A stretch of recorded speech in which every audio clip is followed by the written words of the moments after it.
Hello YouTube, how's everyone doing? It's Professional here. Today I want to do a review of the Diamond Casino and Resort DLC, or Casino DLC for short, as many people call it.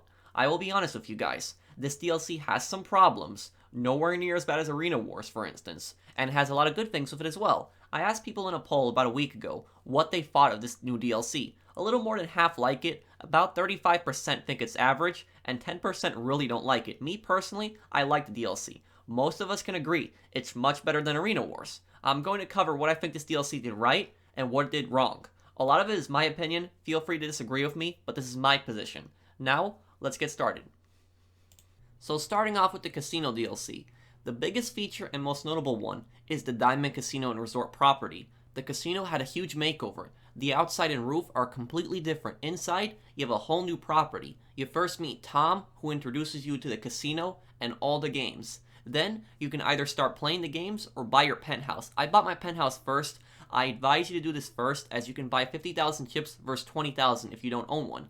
Now, before this DLC came out, I said several times the penthouse should have great customization. Let us change colors and move furniture around. The penthouse, to be fair, it is decently priced, and if you link Twitch Prime, you get the base price for free, which Rockstar should be commended for. This DLC was not that expensive. I thought this DLC was going to be really expensive.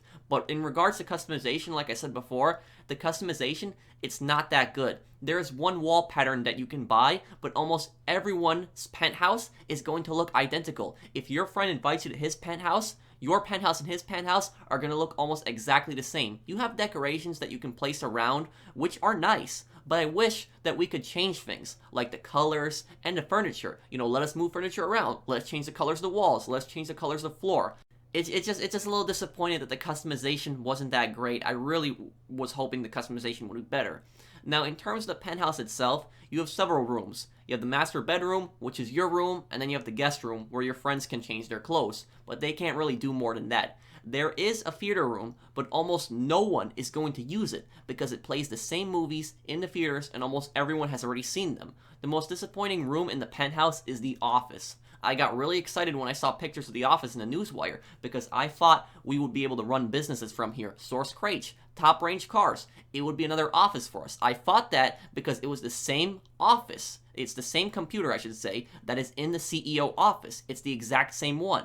Also in the hangar. But instead of letting us run businesses, all we can do from this computer is browse the internet. Really? The internet? What is the point of using the internet on the computer if I can just use it from my phone? There's no difference, and instead I'm wasting time because I sit down here. It's just a waste of money and time with the computer in the office. You can have some decorations in here in the office, but the computer itself, it's useless. This was such a missed opportunity. Other rooms include the connector room, which has a private dealer in here. You can either have a private blackjack dealer or a 3-card poker dealer. You can change this at any time for your interaction settings. If you are really low on cash, don't buy the private dealer because they are the same dealer as the one at the high-risk table downstairs. We also have the spa, which is nice. It's purely cosmetic, and I guess I can't imagine them doing anything else with it, but I barely see people use it when I get invited to the penthouse. You also have your own personal barber, which is nice, so you don't have to go to the barber shop. You can just do it in your penthouse. Lastly, we have the main room, which has a bartender. Nothing really special here, very similar to a nightclub where you can order special drinks, but you can also have some arcade games in this room, and these arcade games, a lot of these arcade games are fun. Like you see me playing one here, this is with this tank game, and this is actually my favorite one. There's also another arcade game that you can play with Gang Wars, but that one, you need other people to play. You can't play that one solo, but this game, it's kind of fun, and it adds something different. So these arcade games, these are definitely a plus. The arcade games and the private dealer are probably the best part of the penthouse, but we also have the phone. Now, the phone is very useful. The phone, you can order chips with, and you can also fast travel. So the fast travel option, it's very useful, and it's one of the best features in this update. Unfortunately, though, you can't mark a specific area. I wish you could just make a waypoint and it would fast travel you there, but you can't. You can only choose a certain amount of locations, but it can take you pretty far. It can take you all the way to Paleto Bay, to Sandy Shores. I always go to Sandy Shores with my limo, and I use it to resupply my MC businesses. It's very fast to get across the map, so the phone is great. You can also order champagne,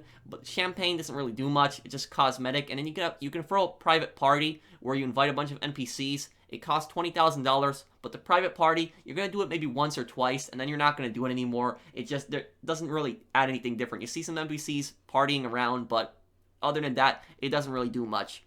Now, the main casino floor, we have several new games. The first game that you are likely to play is Spin the Wheel. You can see me here, I won a car from it. Spin the Wheel is a free spin that you get every day, once every 24 real hours, and you always get a prize. Sometimes you get a small prize, other times you get a large prize. And what's nice is that not only does this DLC have new vehicles, but they are winnable in Spin the Wheel. You have a chance of winning a car. In Arena Wars, we had terrible trade prices. Here we don't have them. It's not overpriced, and you have a chance of winning it for free. The other games are slots, and while these are nice, they are 100% based on luck. You have higher valued slot machines where minimum bet is 500 chips, maximum bet is 2500 chips, and you have lower ones where a minimum bet is 50 chips and highest bet is 500 chips. I have had players tell me they won the jackpots, but I haven't personally won, and I've played slots a lot. The most I ever won from them was 12,500 chips, but I lost more than I won. Slots are a game where you sit down, you have fun. They're not real money makers though. Next up, we have Blackjack, where the objective is to beat the dealer in 21 points through cards. This is the most popular game by far. The most amount of people enjoy it I've seen. And then we have Roulette, where we bet on a number, color, odds, or even, or a set of numbers. And you win or you lose based on whether white ball lands. We also have horse betting, where we bet on virtual horses, and this I have found to be the most profitable. However, why are the horses virtual when we have a whole track outside? It would have been nice to see actual horse races, but they probably needed a whole new animation for that. Lastly, we have 3-card poker, where the objective of the game is to beat the dealer's hand with your own hand.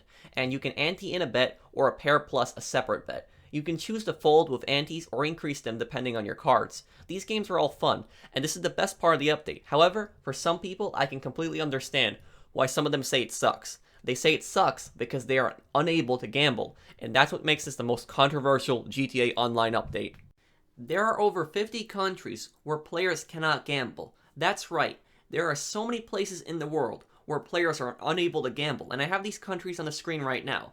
They walk into the casino, try to play the games, and it tells them this feature is unavailable. Even Spin the Wheel, which is completely free and always guarantees a prize, is locked for them. That is ridiculous, as there are so many people who are locked out of the casino. Playing these games, this is the biggest part of the update, and if they can't play it, it's like missing out on 80% of the update. I understand gambling is a controversial thing, and I'm not saying whether it's right or wrong, but here it's for a video game, and it's part of the update. This is why it was really controversial doing a casino update. I said, how are they going to balance it with other countries' laws? And Rockstar, they just decided to lock out all these countries to be safe. I like this update personally. I enjoy the gambling games, but I can completely understand why some people don't. And it's mainly because of this. If I could not play the games, and I would see all these other people playing them and having fun, I would say, this update really sucks. The biggest mistake in this update was not adding a casino business. They could have had some kind of business aspect to it, like where you own a share and you can make money from it, and you can also play the games at the same time. The reason that business aspect is important is because it would at least give these players a new business to run, something to do because they can't play the games. They should have had something to do for those players, some more activities for them, but unfortunately, they don't. And I can completely understand why some people would say this update sucks if they can't play any of these games. Can people enjoy this update if they can't play the casino games? Well, there is other content. There are 6 brand new story missions and familiar faces from the story mode like Tao Cheng come back and also Brucey from GTA 4. There are 3 new characters, Vincent, the head of security, Miss Baker, the casino's manager, and Tom Connors, who is director of guest services. The story was fun to play through and a lot of it encouraged stealth, which I liked. The missions were pretty unique and enjoyable, and you get over $1 million for completing them the first time, plus a brand new free car called the Paragon, the Armor Paragon. However, these missions, you are not going to do them a second time unless there's double money. Why? Because the pay on them is just awful. You get a little over 10 grand for completing them, and there is really no incentive to play them again, which is a shame. They could have maybe turned these missions into a heist, not where you rob something, but if you complete them all, the final mission is like a finale where you get paid by the casino to take out the main antagonist, and you can split it just like Heist. That would have added so much more replayability, but they turned it instead into the next Lamar Lowrider missions. Additionally, when you play these missions, they act like you're an owner of the casino as well, but you're really not, which they should have had some kind of business aspect, especially for the people who can't play the casino games. Even something small like the nightclub would have been good. There is, however, something worth replaying, and that is casino work. This is basically like VIP work and client jobs, but casino themed. To start these, you need to call Miss Baker. Then she will give you a random job. A lot of these jobs are fun, and I love the brand new missions. The one disappointing thing about them is the pay is just so bad. You're lucky if you get over $10,000 on a mission, and you also get chips to be fair, but the pay, it really needs a buff in the casino work. A lot of people have been complaining about that. It really needs to change. There are also other parts of the casino, such as the garage space. You get much more garage space with this DLC, and there is also another garage called the parking space, where you can actually see other people's cars. People like doing car shows here because they do not have to worry about anyone blowing them up. There is also the VIP lounge, which kind of really sucks. All you do in here is you just sit on the couch and you smoke and drink. It's really boring, and I have not seen one player in here. We also have the casino store, where we have new clothes and decorations. They are a nice addition, and only purchasable with casino chips, which I don't mind, as they are trying to encourage you to play the games, but for someone who can't play them, this is even harder. Lastly, we have the roof, which had a remodel, and there's a swimming pool and multiple spas, but there's nothing to do up here. The one useful thing is to land your helicopter or to take off from here with quick air travel from the Penthouse phone or Tom Connor's phone, but the roof is disappointing. They should have had a passive mode feature on the roof, where if you go up here, you can't use weapons and other players can't kill you, because a lot of people like to blow people up on the roof. We also have new changes such as passive mode not being able to be used in weaponized vehicles, which is a good thing, as it stopped passive popping and also put on further cooldowns for passive mode. Nightclub popularity missions have been increased, where they pay 1 bar and 0.25% versus 0.50%, and daily objectives, they were also changed, where you now get more per each daily objective. You get $30,000 for completing all 3 in a day versus $25,000. You also get 5,000 RP. The streaks have been increased, so daily objectives are just worth doing much more. However, though, they can also mess people up, because take a look at this. One of my friends sent me this picture here, and this is of his daily objectives, and he lives in another country. He tells me that he lives in Iceland, and he can't play. He cannot play in the casino, but if you take a look at his daily objectives, one of his objectives is spin the wheel. So he is unable to complete daily objectives that day because he can't spin the wheel. You know, really, Rockstar? You don't let people play in the casino in these countries, but then you also give them daily objectives where they actually have to play in the casino? How is somebody supposed to complete that? That makes no sense.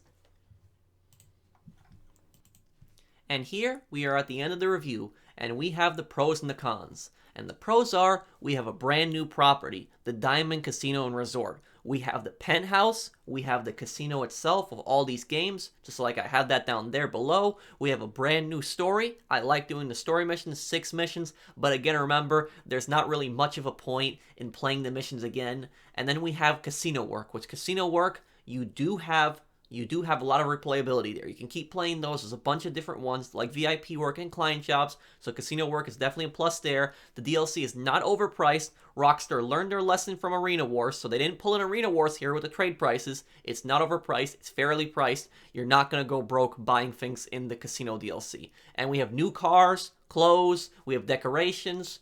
We have passive mode changes. They finally did it where you can't use passive mode in weaponized vehicles. They put cooldowns on it, where if you kill somebody, you can't use passive mode for 2 minutes. After you get out of passive mode, you can't use it for 5 minutes. This stops passive popping, essentially, because people have been abusing passive mode in weaponized vehicles for so long, and I definitely think this is a step in the right direction. Nightclub popularity. Nightclubs, they now pay you in popularity with 1.25 bars versus in the past where it was 0.50 bars. This makes a huge difference because you only need to do 4 nightclub popularity missions to fill up your nightclub popularity to its full versus 10 in the past. And we also have daily objectives. Daily objectives had a great change. They're much more worth doing. They're easier now, and they pay you much better now. But on the other hand is, just like I said before, of certain people not being able to play in the casino, they could get an objective where they have to play a game in the casino like the spin the wheel. And for the cons are, we have the story ending. Now this I didn't really talk about earlier, but the story mode, me personally,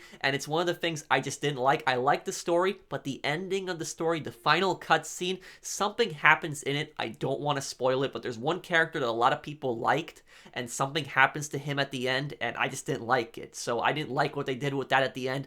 I don't know how that made sense unless they're going to build some extra story from it, but it just didn't make sense what they did with one character at the end. Anybody that's played the story, you know exactly what I'm talking about. That happened to that one character at the end. It was just kind of messed up. And then we also have the casino work pay. Casino work pays pretty bad.